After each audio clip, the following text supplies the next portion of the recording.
Andy, my dude, have you heard of the magical website builder known as Squarespace? Ugh, not another Squarespace ad. I feel like every podcast is sponsored by them. Hey, don't knock it till you try it. Yes, okay, it is overhyped, but actually it lives up to the hype. Squarespace is like a website fairy godmother. With a click of a button, your site transforms into a beautiful masterpiece. A website fairy godmother? That sounds interesting. What makes it so magical? Well, for starters, those slick templates make anyone look like a professional web designer. Pick one, customize the colors and fonts to match your brand, and voila.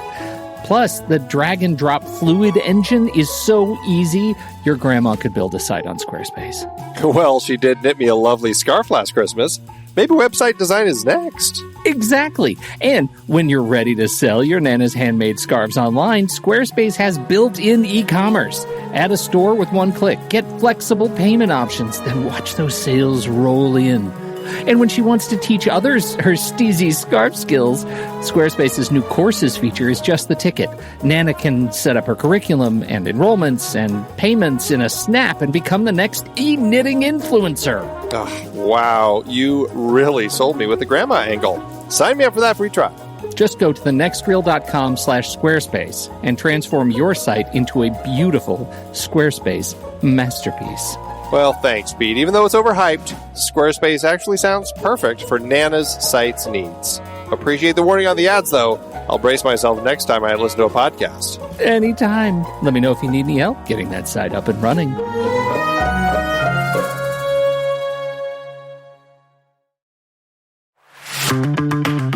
It's hard to believe that we've been having in-depth weekly conversations about movies since 2011. So many great conversations over the years about so many great movies. All that said, producing this show week after week requires a ton of work behind the scenes. Becoming a Next Reel member gives you access to all sorts of additional and exclusive content. Plus, you're helping us keep the lights on. Just head to thenextreel.com/membership, where you can learn more about becoming a member, which costs a measly $5 a month, practically the same as one fancy coffee drink. And you get so much more. Every month, we record a bonus episode exclusively for members.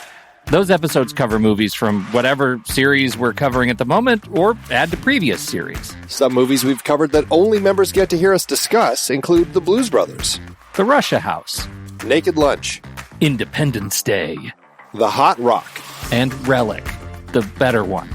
Plus, members get to vote on what we're going to discuss for those episodes. We also record additional pre- and post-show content in regular episodes that only members get to hear. Like conversations about similarly themed movies. And answering listener questions from our live member chat. Speaking of our live member chat, we record almost all of our episodes in Discord, where members can chat right along with us live. Members get access to other members-only channels in our Discord community as well. On top of all that, members get all episodes a full week earlier than everyone else in a private Next Reel feed just for them that includes all the shows in the Next Reel family. The Next Reel, the Film Board, movies we like, Sitting in the Dark, and more new projects on the way. To top it all off, members don't have to listen to ads. We've already eliminated those annoying, dynamically inserted ads that, let's face it, we all hated. We are listening to you. We love podcasting for a living, and those ads help to pay the bills. Now, we're counting on you, dear listener. We promise. We aren't going back to those terrible, dynamically inserted ads that don't relate to us at all. All we ask is that you consider supporting the Next Reel family of podcasts with a membership. Again, it's $5 per month or $55 per year. Just head to thenextreel.com/membership. thenextreel.com/membership. Get your access to early, ad-free episodes with bonus content, member bonus episodes, and access to member channels and live streams in Discord by signing up today.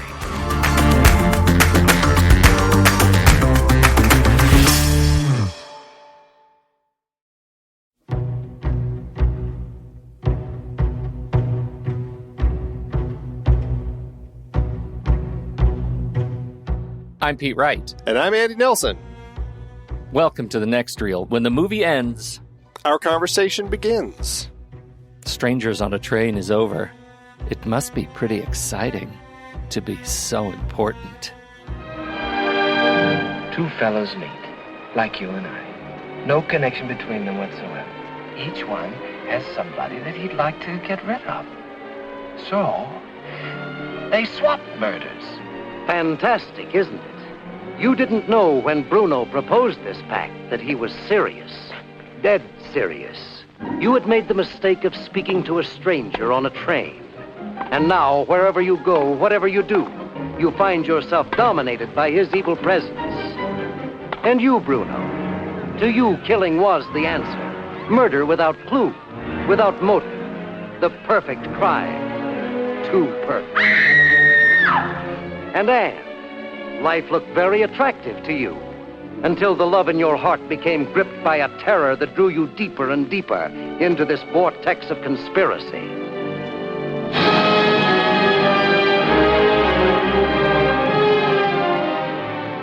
Oh, he's so good. Andy. I thought you were going to say, I certainly admire people who do things. It was like the other one is like a tennis player isn't important. That felt like that might be too much of a dig on tennis players. Strangers on a Train has a particularly low opinion of tennis players. That's right. They're so gullible. They'll do anything for a lighter. I tell you. All right. Let's start our conversation about Robert Walker, though, because he is so creepy and so great in this film. And I was looking at his filmography and I hadn't seen anything else of his. And I was like kind of a little surprised, but then I was reading up on him and realized that he died like 2 months after this movie was released. And he had like a terrible, terrible time. And it was just a really sad, tragic life, you know? And when you look at his movies, I think there are like 3 or 4 that are under the IMDb 6-star rule. Like he's a guy who is in good movies. And I'm right with you. I wanted to see everything that he did. I thought he was extraordinarily charismatic on screen. I was just exuberant for his performance in this movie. Yeah, he apparently, when he was younger, he was with Jennifer Jones, and they actually came out to Hollywood together. She ended up kind of doing a little better than him, and she fell into the spell of, I can't remember, I think Selznick, and ended up divorcing him, and that kind of broke him forever. Like, he never quite was able to get through that. And, he ended up in a few other marriages and stuff, but had a lot of drinking problems and, never could quite pull himself together. He ended up going to a clinic where he was treated for psychiatric disorders. Then he got out, and that's when he ended up in this film. He shot one more film after this, but never was able to actually go back and do any retakes because his housekeeper came in. He was freaking out. She called his psychiatrist, who came and gave him like a sodium amytal shot without realizing that he had been drinking a bunch. And all of the combination of all that ended up killing him. And he ended up dying at the young age of 32. Just so God. Tragic. So tragic. There are so many. It's just littered with tragedies, his bio. But the one, like, after his estranged wife went to Selznick, right? He then started a movie with her, a Selznick film, Since You Went Away, 1944. And that was the thing. It was like, oh my God, no wonder he's actually acting in movies where he's got to play the nice guy. I mean, talk about struggle. Ugh. Awful. 32 years old. Yeah, very, very hard time. So, very sad.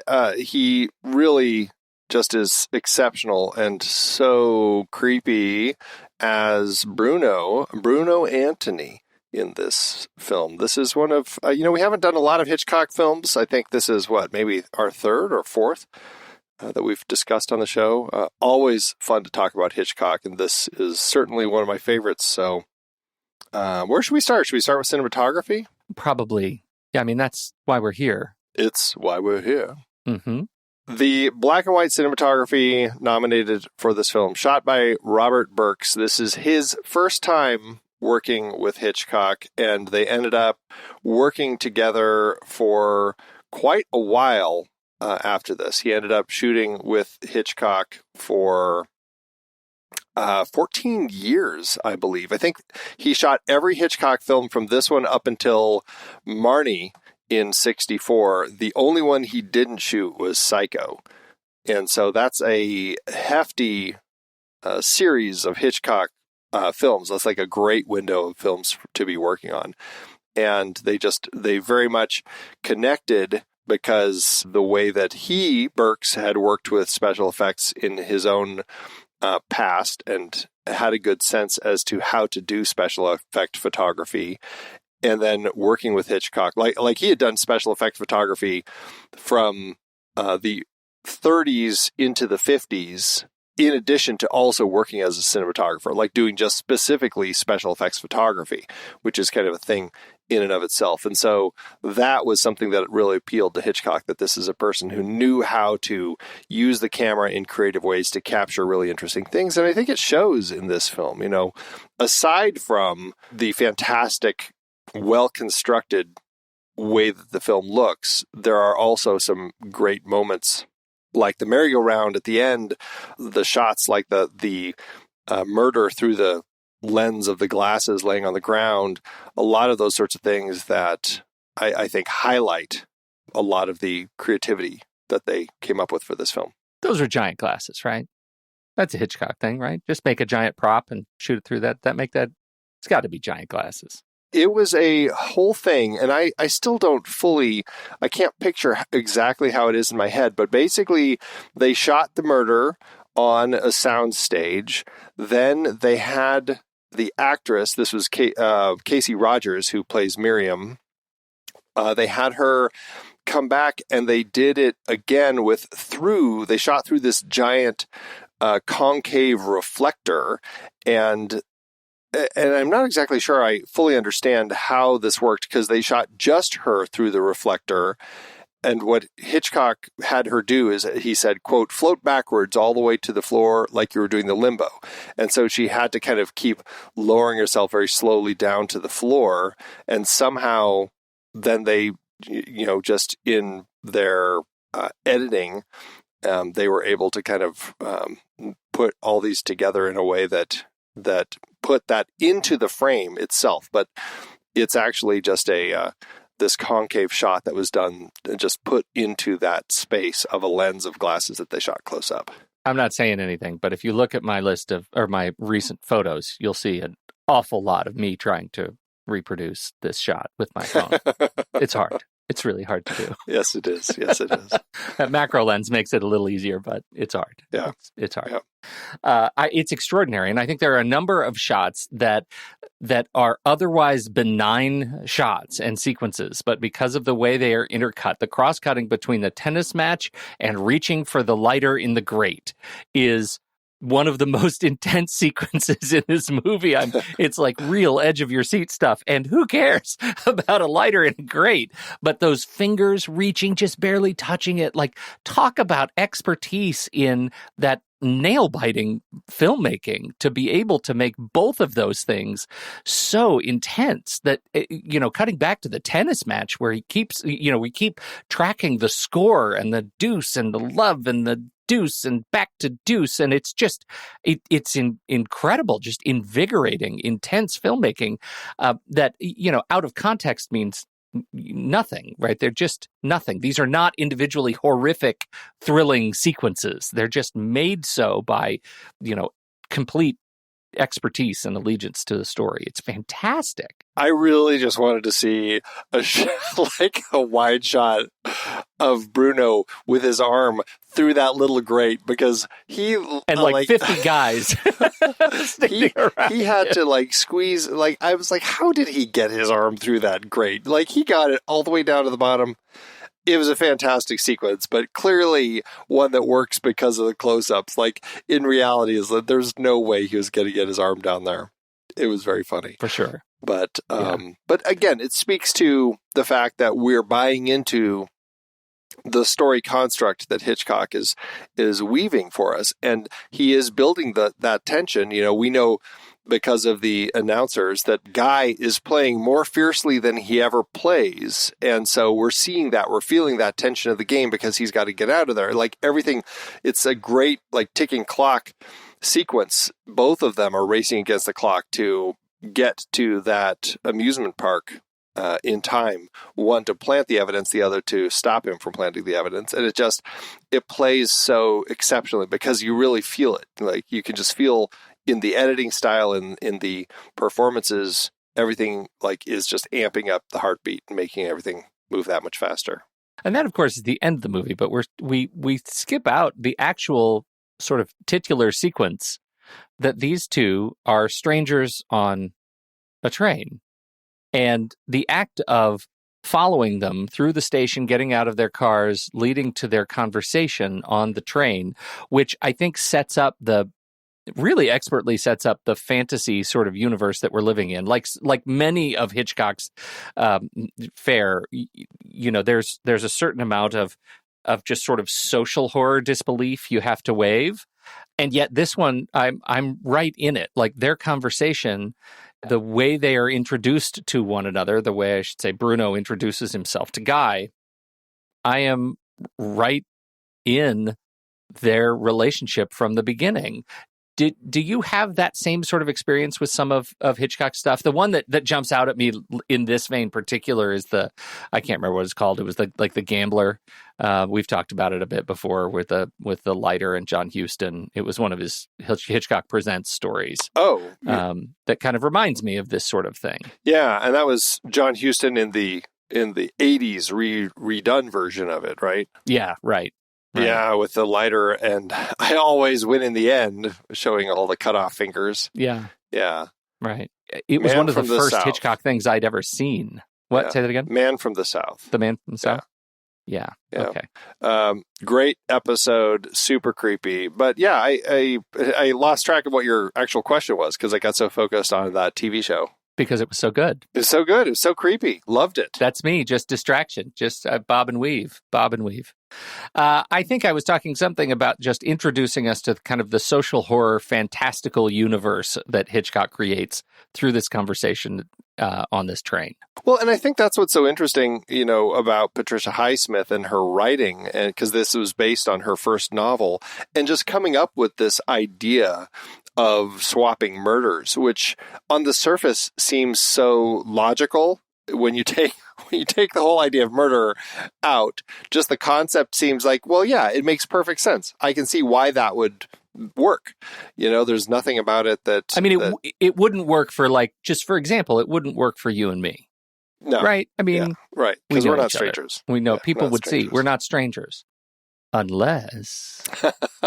But that's the whole thing. And that's what's, I think, to your point, is really interesting about the setup of this film is, you know, you have Bruno, as disturbed and as disturbing as he is very charismatic, is kind of a conversationalist and has this easygoing conversation with Guy, although is dropping some creepy things in from time to time, kind of letting us see exactly how broken he is. And we're starting to get that sense.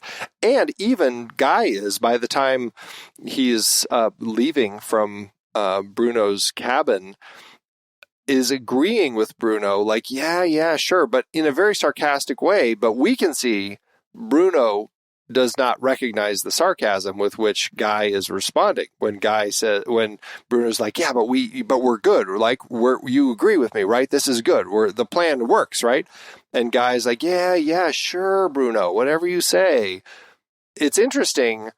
And I, you know, especially on the heels of talking about A Place in the Sun, I was thinking about this. I'm like, how much is there in Guy where he kind of also wishes that it could be, you know, and in a way is complicit in the murder of his wife because he does recognize that there is this crazy in Bruno and is kind of dismissing it, but only half-heartedly so. Right. And that's the whole point, because that they establish just how right Bruno is in the context of Guy's relationship in one scene. And we see how awful Guy's wife is, and we want her dead too. That's the magic of this movie, is they get us on Bruno's side from the jump. And I think that is magical that I'm already on team murder. I don't care how else it works out, but I'm on team murder right away.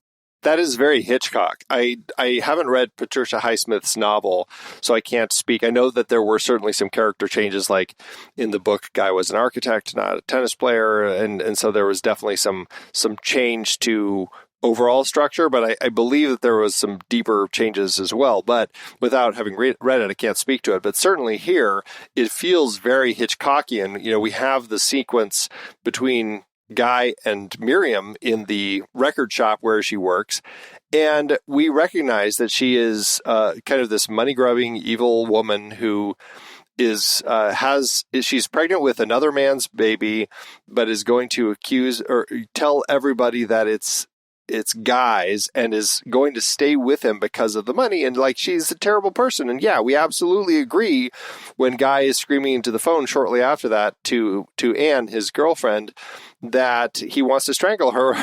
We do too. Yeah, we do too. Yeah, and I love in the music store when they're in the listening booth, and he's starting to get physical with her, and like at that point, I just want him to reach over and take the money back. Like, let's just resolve that. But the old man opens the door, and he's like, "This isn't the place to settle family squabbles." As if to say, you could go like beat each other up at home. Don't do it at the store, which is, I guess that's par for the course in 1950. Maybe that's sadly. It is really sad, like a sad testament that that's the solution that he comes up with, because it's not good.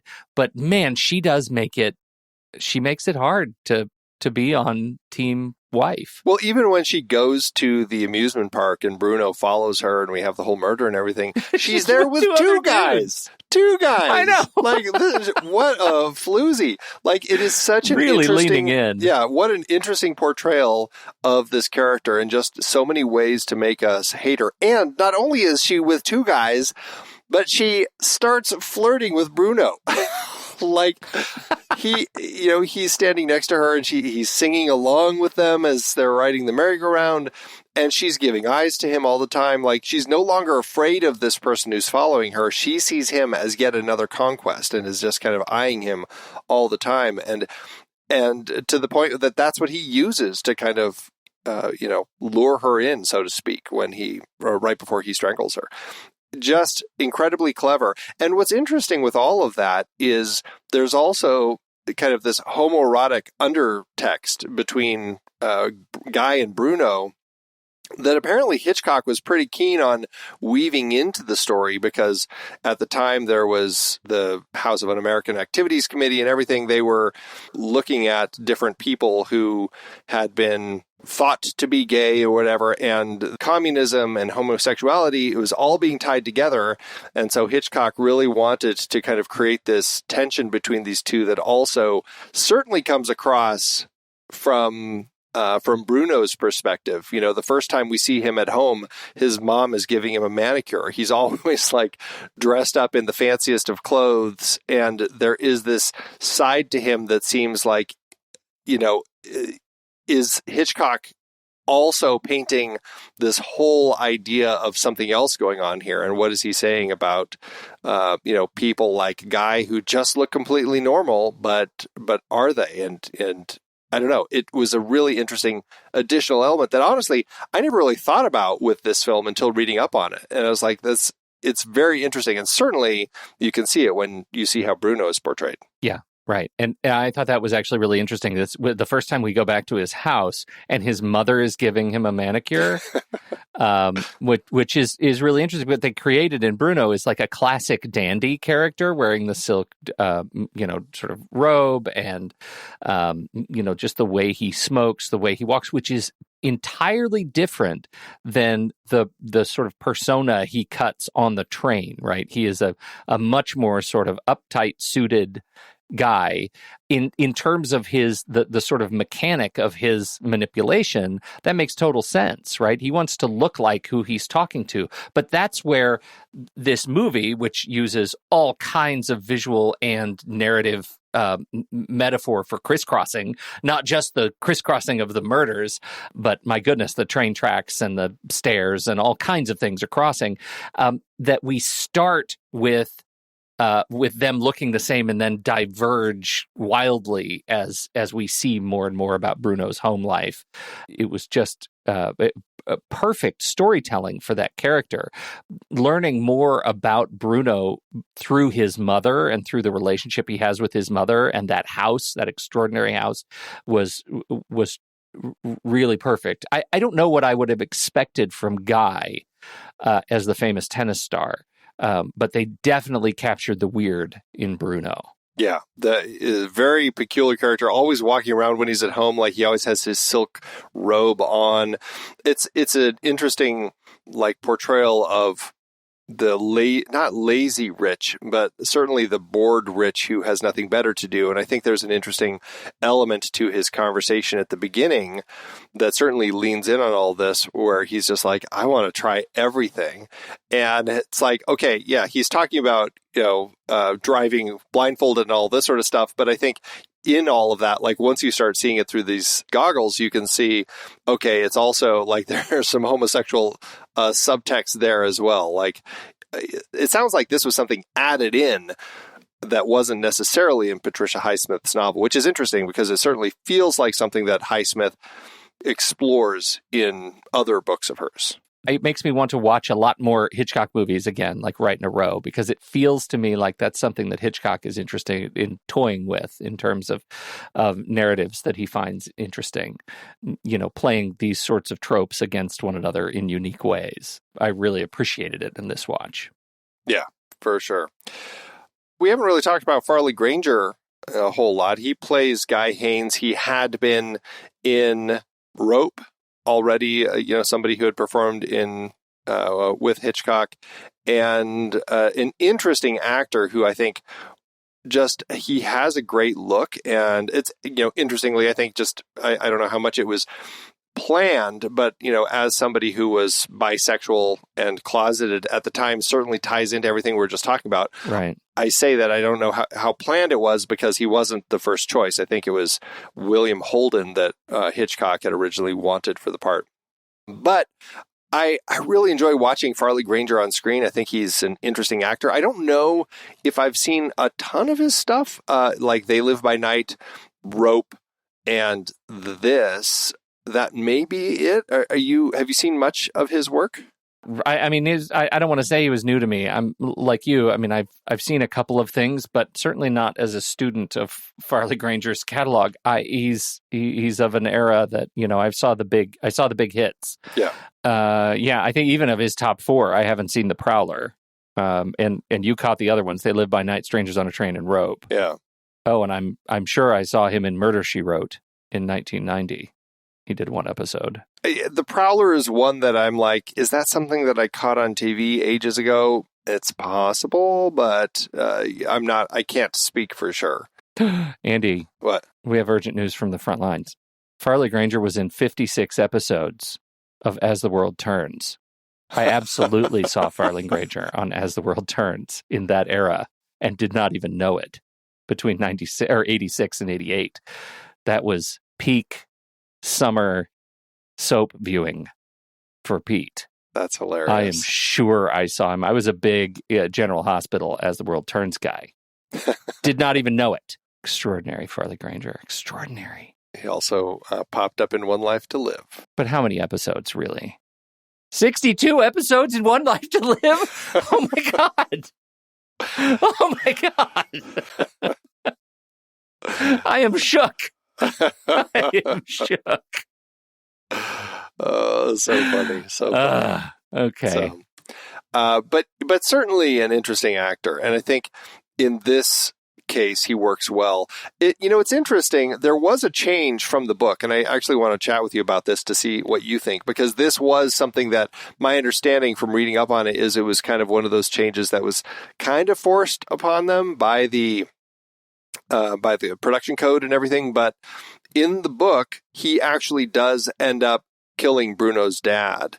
And that is, of course, changed. He walks in and, tries to talk to Bruno's dad, only, of course, to have the light turn on. And lo and behold, it's Bruno laying there. I certainly have a question about that here in a little bit. But outside of that, does it work for you, the fact that it plays out this way? Or would you have preferred to see him feeling so trapped that he actually does go through with this murder? Oh, I wanted them to. I very much wanted him to kill his dad. Yeah. Very much. That's like the ultimate the ultimate experience of entrapment. And I feel like I needed that to play out. I did not mind the way it ended. Like, I didn't object to it, but because I think there is still a bit of a naughty explanation for entrapment. The whole thing about, going back to drop the lighter as evidence felt, as like the biggest reach of the film, of a movie that doesn't reach for much. So I was okay with it, but I definitely wanted to see the murder happen. What about you? Well, and that's certainly something that I think would have, this is just, it is absolutely one of my favorite Hitchcocks. I think it is just such a fun film, but that's always a question I have there. I'm like, okay, what if he walked in and intended on following through and killing Bruno's dad, and Bruno was lying there? I'm like, this was a really bad plan on Bruno's part. Like, he's really 100% counting on the fact that guy is going to not do it. And I always question that. And it's one of those things that I'm like, yeah, but how does that work? I kind of would love to have seen Guy in this place where he really does feel so trapped that the only answer he has is, I have to kill this person. I just think that would have made a more compelling, really intriguing end, as, one of the things that he then also has to admit is that, yeah, I actually did go through with it and kill his dad. And it really speaks to a crazy, psychological end to the story. I think so too. I was not particularly jarred by the fact that Bruno was in bed, because I thought, for me, as a character trait, I think Bruno's, it's just another exploration of Bruno's extraordinary ego. Like, that confidence that he knows Guy isn't going to go through with it. I think had you been able to probe Bruno for this information the moment Guy left the train car in the opening sequence of the movie, he would have said, yeah, he's never going to do it. But that's okay, because now I have an excuse to kill somebody who needs to be killed. Right? Like, that was, to me, that was the extension of his sociopathy. Bruno's sociopathy, that he was going to do the murder, and it was okay because he knew Bruno wasn't going to do the thing, and that was the measure of his confidence. Well, I don't know if I think that he walked out of that train car thinking that, or believing that, Guy wouldn't do it. I don't think, I think he is convinced that Guy is going to do it, for quite a while. I think it's not until several meetings later that he finally has his eyes open to the fact that, oh, I don't know if this guy is actually going to do it. Because every time he's meeting after that, he's pretty convinced. And it's always like, I just don't think he's quite seeing the realities of things just yet. But I guess I agree with you in the long run. And certainly the film makes it that way, where it's like Bruno realizes that he's never going to follow through with this act. And so, yeah, he completely is laying there trusting the fact and knowing that Guy would never kill anybody at this point. I think that's interesting, right? I think that's the really interesting part. This is a story about a guy who will fail the marshmallow test every time and a guy who will pass it. Right? It's like for Bruno, it's like I'm always going to take the chance to manipulate, and if I can make myself an excuse to kill somebody, I'm going to do that. That's the character we Highsmith created here, and I really enjoy the exploration of it. Very interesting. Yeah, it's a really interesting psychological story that is also, I think, just plays into exactly what Hitchcock would do so well in just making really fun, just kind of like, murder mystery stories that it's so funny looking at reviews at the time. Like, so many critics are just like, it's just another one of Hitchcock's things. Like, it's like they didn't recognize what was happening with some of these fantastic Hitchcock films. Yeah. Can I have a sidebar? Sidebar. Patricia Highsmith. How many adaptations of Patricia Highsmith's works have you seen? Have you seen enough? Do you know enough of them that are Patricia Highsmith adaptations to actually get a sense of what her work stands for? And that's a leading question because I do know the answer to this. I have seen a good number of them. Let's see. I've seen Strangers on the Train. I've seen Carol, which I think was an adaptation of something of hers. I've seen The Talented Mr. Ripley. I saw, what is the other Ripley story that I watched? Another one of his stories that I've seen. Yeah, because she wrote 3 Ripley books. It was the American Friend that I've seen. Wim Wenders one. I didn't see the one that had John Malkovich. That was Ripley's Game. I didn't see that one. Strangers on the Train. Let's see. I saw Two Faces of January, which I didn't like. So there was also the German film The Glass Cell. Didn't see that one. Yeah, Two Faces of January. The Cry of the Owl was a 2009 adaptation of the 1962 book. There was Deep Water, which is a Hulu thing with Ana de Armas. The obviously talented Mr. Ripley, A Kind of Murder, based on The Blunderer, her 1954 book. And The Price of Salt was the Rooney Mara, Cate Blanchett movie that was turned into Carol. I should say, The Price of Salt was the book. Rooney Mara and Cate Blanchett were not in it. They were actually in Carol, as you mentioned. But The Price of Salt was the book. What do you think overall? I actually found it really interesting that we have so many books by Highsmith that have been adapted. They all seem to have these themes of murder and twisty, naughty lies, and it's a real sort of high drama soap opera kind of storytelling.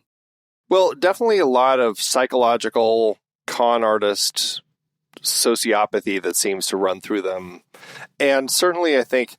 There is this level that she plays with sexuality, homosexuality. Like a lot of those elements she seems to have woven into her stories. I've never read a Patricia Highsmith novel, so I say all of this only based on the film adaptations that I've seen of her work. But that certainly seems to be something that people pull from them that they want to explore in them. Yeah, I think that the whole question of identity is what we get to here, and it's the same thing we get in Ripley, in the Ripley stuff, right? Which is that it explores the human capacity for manipulation. That is a major theme in these books, and the crisscrossing nature of what is, the question of what is normal and what is, quote, abnormal.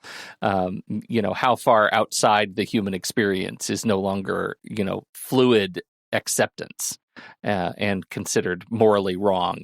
And I think that makes these things really fun. And this is another interesting series. I would be, I know you didn't like the Two Faces of January, but there are enough movies in here that I like or am really curious about that I'd be interested in figuring out a way to shoehorn these in too. Oh, I would totally do a Patricia Highsmith series. Like, I am so fascinated by her books, or the film adaptations. I kind of would want to give myself a little time before we did it, because I'd love to actually read some of them first, just to kind of get a sense as to how the adaptations went, because I certainly find the films really fascinating. I think I'm going to Libby these up. Libby them up. Get them going. Well, Well, speaking of writing, though, this was a very interesting one because, and this, I think, goes to, a number of different elements. But, we have talked about how fascinating it was that they had an Oscar for a time of Best Story, which, again, is really just kind of a treatment. Hitchcock hired Whitfield Cook to write the story for this, which then he took that treatment to shop around to look for the writer. And so it's interesting to see exactly how they would do this. And so Hitchcock, nobody was interested. A lot of people turned him down, like John Steinbeck, Thornton Wilder, Dashiell Hammett. They all turned him down. He ended up connecting with Raymond Chandler, who just got an Oscar nomination for Double Indemnity a few years earlier. And Chandler and he started working together. They did not get along at all. Very different working styles, and they could not click. And so it took a while, but Chandler did end up writing 2 drafts of the script. Finally, by the time he was doing the second version and turned it in, he didn't even hear anything from Hitchcock other than a note saying he's dismissed from the project. And so then Hitchcock tried to hire Ben Hecht, but couldn't. He was busy.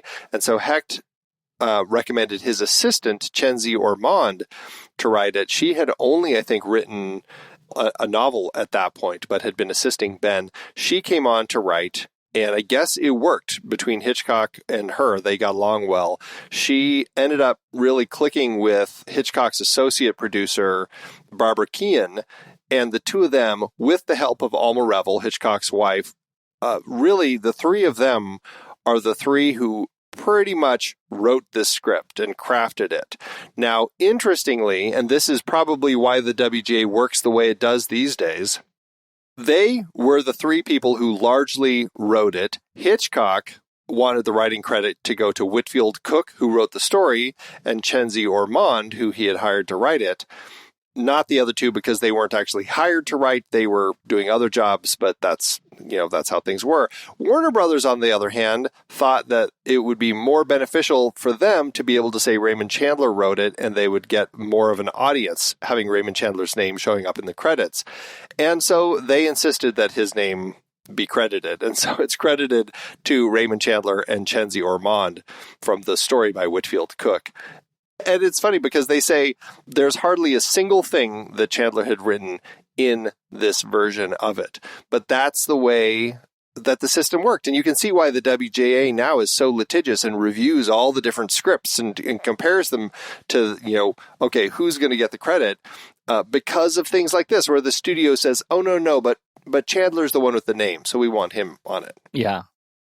It's weird and offensive to my sensibilities. That's kind of how it works.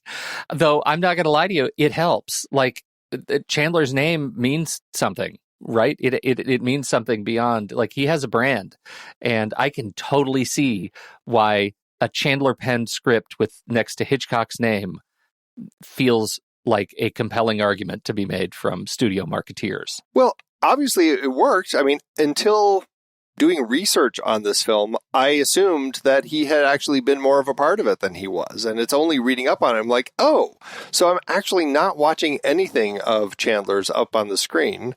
Right. That it's such a rug pull when you realize the truth of these things. But that's the way the system would work. Like, nobody would really know unless, these stories kind of come out over time. Like, certainly when the film was released, probably nobody in theaters realized that Chandler pretty much had nothing to do with the film they were watching. Yeah. Sad. Just crazy. Yeah. Crazy. Very much. What else on your list? I wanted to just mention the old man who crawls under the merry-go-round toward the end of the film as it's going crazy. Yes. First of all, I just want to say, police work in the 50s, I mean, ridiculous. Seriously, the guy's running away from you, so you're just going to shoot him in the back, 1, and 2, have such bad aim that you actually kill the merry-go-round controller, whatever you call that, the position. The operator, right. And the operator, and also the fact that merry-go-rounds were apparently designed at the time to have like extra high speed spinning capabilities, and it just goes bonkers, which, I mean, it works so well. We can only make it 1 speed. You see, it's just 1 speed. So the speed is controlled by brakes. Brakes are very important in 1950. It's so funny.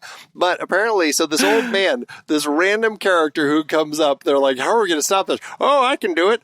Out of nowhere, this guy comes up. He crawls under the moving merry-go-round to get to the middle where he can pop up and grab the controls, turn it off. That was all real. Like the rest of the stuff with the merry-go-round was kind of shot with miniatures and all this sort of stuff. But that was something that was done for real. And Hitchcock later said that was the scariest thing that he had ever done. It was a real stunt. And he said it was the most dangerous stunt that had ever been performed in any of his films. And he regrets having done it because it was like so terrifying that this person was actually going to get hurt from this thing. Crazy. He didn't get hurt, right? He didn't get hurt. That's how the story He didn't ends. get hurt. He's fine. Correct. He does make it to the middle, but the whole thing is like, for real, he's crawling underneath a fast spinning thing above him, which is crazy. Yeah, that was not great. But I love his face. He has that rubber circus face. Like, I loved watching him when he takes a break in the middle of his crawl to wipe the sweat from his mouth. Like, it was just really awesome. Yeah, that was legit terrorizing. I think the statement that is interesting about that sequence, though, is that we have this, like, fight on the merry-go-round. We have the merry-go-round speeding out of control, and beyond the mothers of children who are screaming bloody murder, it seems like the crowd becomes so much more interested in the spectacle of the carny crawling under the thing than of the actual climax of the movie, which is the fight between these two guys on the merry-go-round. And I think that's a really interesting sort of tension that Hitchcock builds. There's so much going on, and it's sort of a character litmus test as to what you find most interesting on screen in this sequence. Are you more interested in the potential death of a carny, or are you more interested in the resolution of the story itself? That thing, I think, is really compelling to me. Like, or are you interested in the children that are being thrown from the merry-go-round hither and yon? It is a very fun sequence to watch, and it is very interesting because the way that it is building tension with that merry-go-round and just kind of the insanity of the whole thing. But it's done in such an over-the-top way that it's hard to just ignore how fun it is, and it's building the tension the way it needs to. Is it too over the top for you? No, I mean, it's clearly from today's eyes, maybe the eyes of people in 1951, it's undercranked. So everything is moving slightly faster than it should be, but at the same time, it's like there are some people who are on the merry-go-round who are screaming, but there's also like that little kid who just like joins in the fight and like is hitting Bruno over the head. And it just like, it cracked me up. And so it was hard to be too concerned, but it works well in building the tension that it needed to, Mm-hmm. Yeah. It's fascinating. I think it's great. I love the resolution and the final dig, the twist of the knife when Bruno holds on to the charade with his dying breath. We'll talk about commitment to the bit. Yeah. Well, and that just speaks to that character. And I think it speaks largely. It's one of those stories where you kind of have to buy into the fact that guy right away just doesn't go to the cops. It's like, well, come on, you're probably better off just going to the police and admitting all of this craziness right out of the gate. But you can see also how he kind of buys into it, because once this crazy person weaves his story. Again, this is a very charismatic character. Once he tells him, they're never going to believe you. Why would I kill your wife? I have nothing to do with it other than you telling me to do it. And you can see where he comes to a place where he feels he has to go along with all this. And I think that's why this whole thing ends up working so well and builds to the way that it does at the end. And even to the point where the cops are all there thinking they're stopping Guy, and it's only because of the guy the carny who runs the boats, the Tunnel of Love. He's the one who recognizes that, oh no, it was Bruno who had been here before. Which was a great reveal too, because he made it a believable sort of bait and switch, where it's the boatman and the cop thought they were looking at the same thing, and I didn't question that at all. It felt like a perfectly natural thing for them to be talking about different people looking in the same direction. I thought it was fantastic. I mentioned one of my what ifs about what if Guy had actually shot the guy in Bruno's dad's bed and it turned out to be Bruno. The other one that I always crack up on is the whole thing with the drain. It's like, what if he can't actually get that lighter out of the drain? It's like, does he just... I mean, that pretty much ends his plan. And so those are two things that I always laugh about with this film. Yeah, what would he have done? Find a different lighter? Say it was gas. I mean, he's been gaslighting Guy the whole time.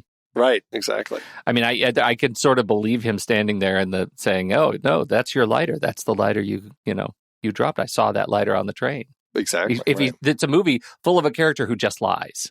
Yeah, he does it well. My last little tidbit, and this is just an interesting side note.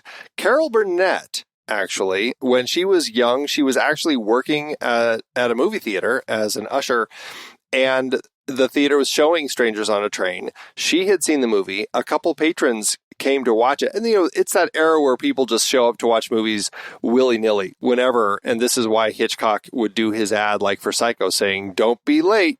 And no one will be allowed in," like creating a whole thing where people came to the theater when movies started, as opposed to showing up whenever and just walking in to watch whatever parts of the movie they wanted to watch. Mm-hmm. This was a period, and she had seen the movie. Some people came in. The movie had only 10 minutes left, and she said, "Wait until the next showing because it's going to spoil the end for you if you watch it." Her manager saw her do this. The manager let the couple in and fired her.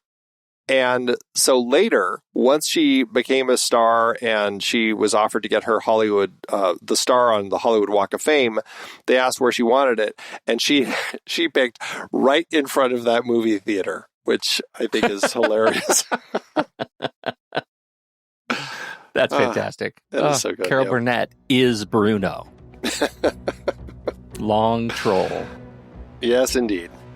Well, I think that's it. So we'll be right back. But first, our credits.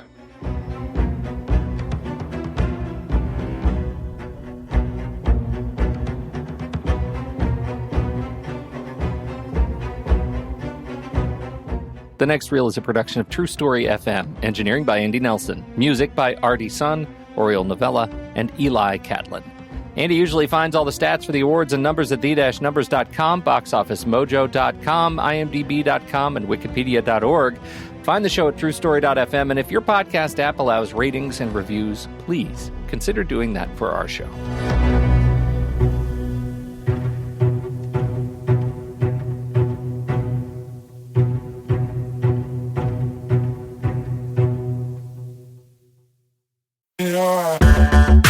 Andy, can you believe we've almost hit 700 episodes of The Next Reel? I know, it's crazy. And with all the other episodes in our family of podcasts, we are well over 1,200 episodes of movie conversation. It's really pretty amazing that we've gotten to have these in-depth movie chats every week for over a decade now. And we couldn't have done it without our loyal community of film fans. Their support over the years has meant so much. For sure. That reminds me, we should give the merch store a shout out. Buying shirts from thenextreel.com/merch is a great way listeners can continue to support the show. Plus, they get to sport our great designs.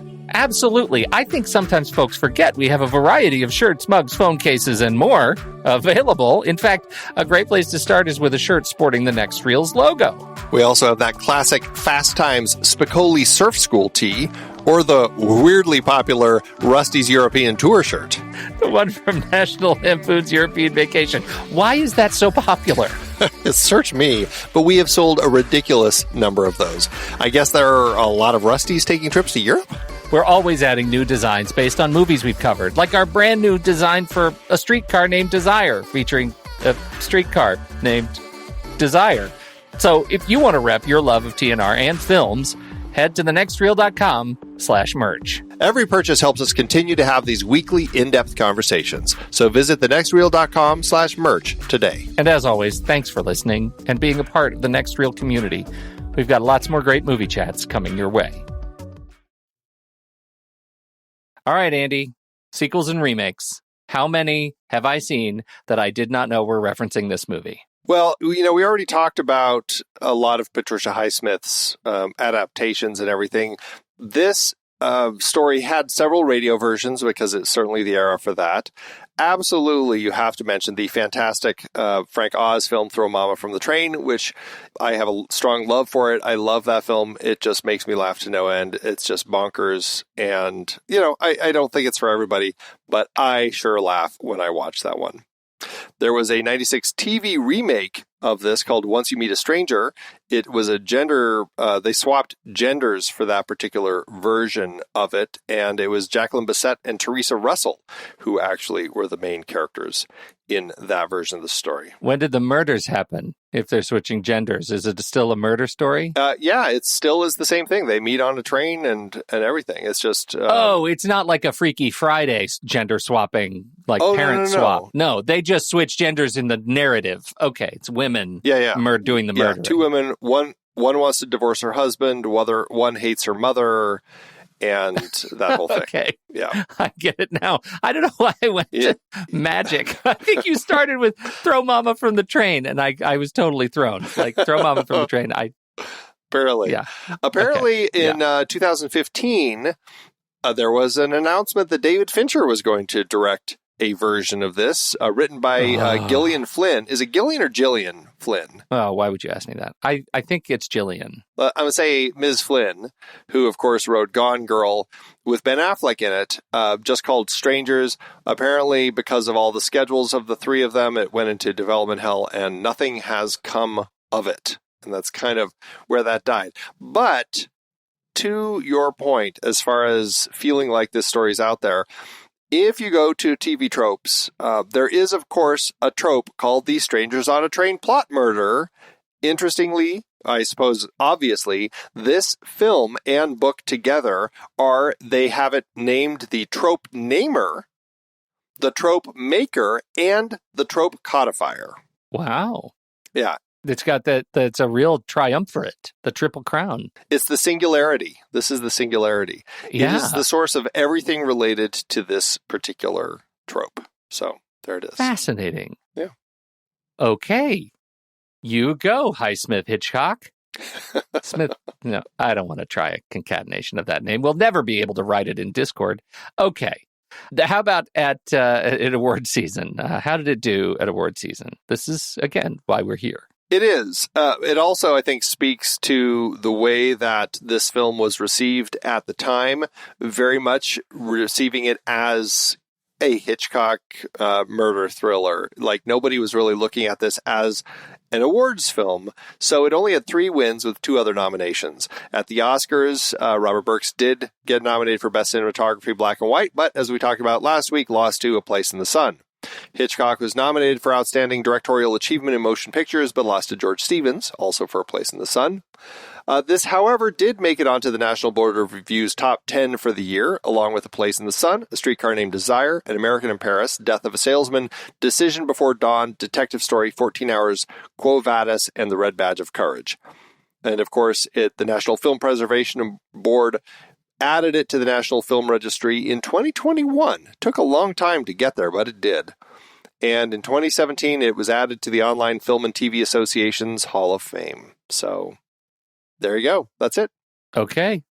Well, that lets us jump to, I think, your favorite and my favorite part of every show, which is, were you able to find anything related to the budget for this movie?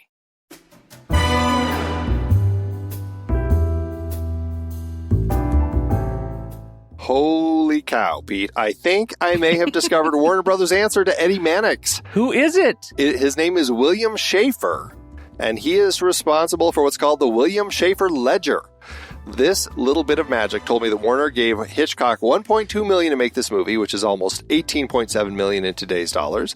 The movie opened July 3rd, 1951, and was popular enough to land in the black. Somewhere the numbers found that it earned $7 million, but that would have put it in the top 10 of the year, and I don't see it on any list in that position, so I think that is some bunk information. From what I found through Schaefer is that it went on to earn almost $1.8 million at the box office, which is almost $21 million in today's dollars. Going off that, the movie ended up with an adjusted profit per finished minute of $154,000. Wow. Check you out. Is there a backstory? Do I sense a very special episode coming up that documents the finding The Losing and Then the Finding of the William Schaeffer Ledger? I would love to say yes, but unfortunately not. I'd love to have a story between like the William Schaeffer and Eddie Mannix, like the battle between them to who's going to do the better financial tracking. Right. Okay. Well, I love this movie. I'm glad you found some numbers. And man, I'm glad we have this on the list. Now all I want to do is talk about Hitchcock movies. So we're going to have to reckon with that at some point. So many more to talk about. Absolutely. I love it too. So that's it for this episode. We'll be right back for our ratings. But first, here's the trailer for next week's movie closing out the series, Elia Kazan's A Streetcar Named Desire.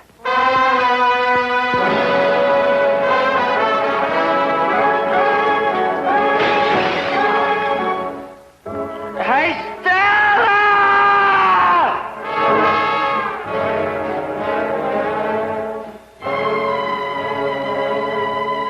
No actor in history has ever made such impact in a single role as Marlon Brando in Tennessee Williams' Pulitzer Prize play and Academy Award motion picture, A Streetcar Named Desire. Who do you think you are, a pair of queens? Just remember what Huey Long said, that every man's a king, and I'm the king around here. And don't you forget it.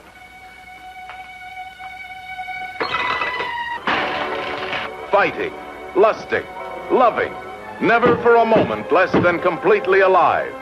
A man who had 2 women living in his house, reacting to his savage appeal. We're talking about his desire, just brutal desire. Vivien Leigh, in her Academy Award-winning role as Blanche. Kim Hunter, in her Academy Award-winning role as Stella.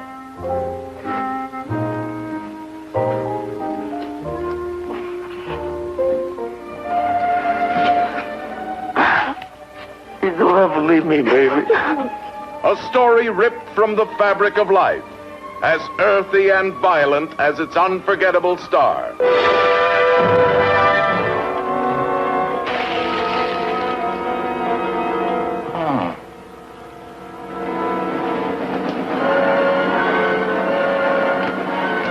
All right, let's have a little fast.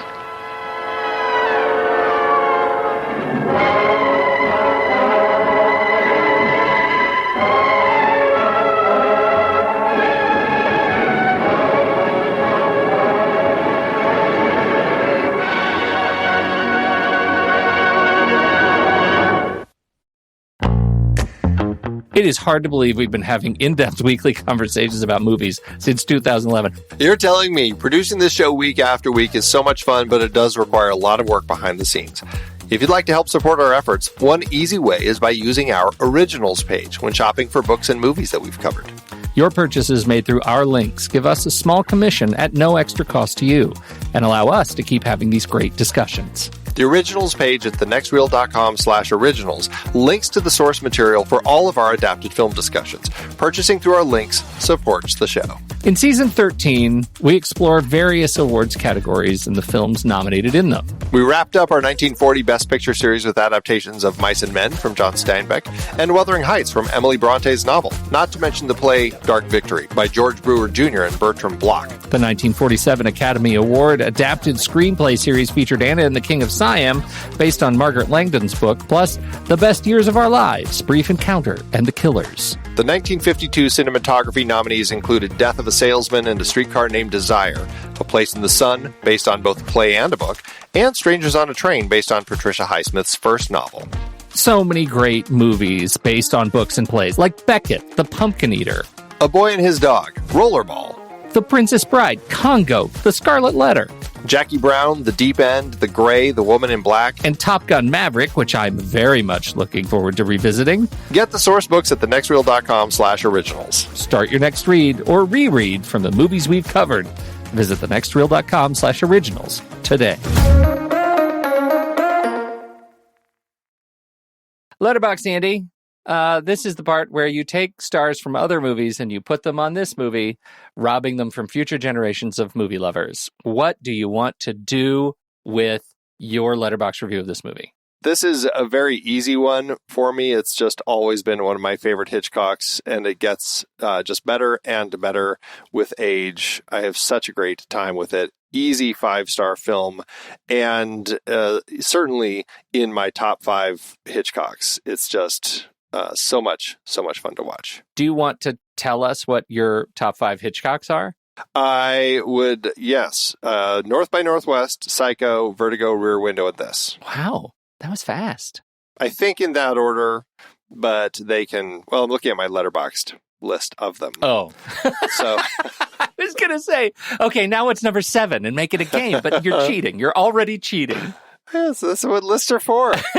I'm right with you. I am absolutely a 5-star in heart on this movie, which makes this an entire boring conversation because we love the movie too much. No controversy. Lighters and drains for the win. Well, the controversy would be if you gave it 6 stars because you're stealing so many stars from other places. From the Meg 2. That's where it comes from. Well, deservedly so. I got lots of stars to spare after watching that movie. Right. Well, remember, you can find me over at Letterboxd at Soda Creek Film and Pete at Pete Wright. So find us over there. What did you think about Strangers on a Train? We would love to hear your thoughts. Hop into the Show Talk channel over in our Discord community, where we will be talking about the movie this week. When the movie ends, our conversation begins.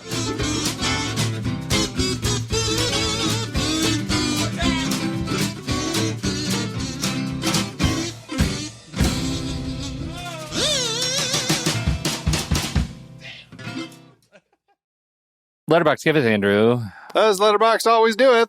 I might have a double hitter. Oh. Double hitter? Is that a thing? I think it's a double header. Double header. Sometimes things come out of my mouth. All right, enough out of me. I have reviews. Why don't you go first? Because it sounds like you're serious. It's not that serious, but I've got a 1-star by, it's just the birthday cake emoji, is this particular person. Mm-hmm. Thought this was going to be a train mystery. My fault. Then it was also just bad. Not my fault. Oh, ouch. Yeah. I've got a 3-star from Sarah who says, me, hi, how are you? Any Hitchcock character. Hey, let me tell you how I would plan the perfect murder. I love murder. I'm so random. And then a follow-up 5-star from Sydney who says, hey, fellas, is it gay to murder the wife of the man you just met on a train? Those reviews slay. That's all I'm saying. So good. Thanks, Letterboxd.